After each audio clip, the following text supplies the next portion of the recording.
পারেন কিনা? না কেন তুই চাকরের ছেলে ঝিয়ের ছেলে বস্তি চুদে জেলে ছিলিস তোর ঠাকুমা আর তুই বুড়ো মিনসে তোর ঠাকুমা হবো কেন আমি? তুই হচ্ছে রিক্সাওয়ালা বাচ্চা কুত্তা বস্তি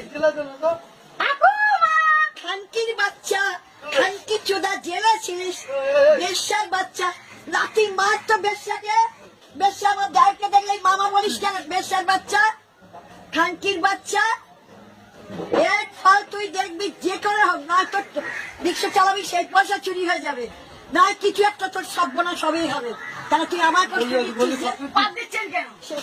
কেন দেবো না? আমি সেদিনকে বললাম দেখ আমি তো তোদের বয়সী না তবে হ্যাঁ তুমি পুরো বিনছে একটা কথা বলো, কেন আমার পেছনে লাগিস? একটা কথা বলি, না আমি শুনবো না আমি একটা কথা বলি। না, তুই ঝিয়ের ছেলে তোর ফটো আমি তুলবো তোর পয়সার ফটো কত বড় লোকটা আমি তো একটা করছি, তা আপনি আমার ঠাকুমা হবেন তা কি আছে? না না তুমি পুরো মিনসে খানকির বাচ্চা বসতি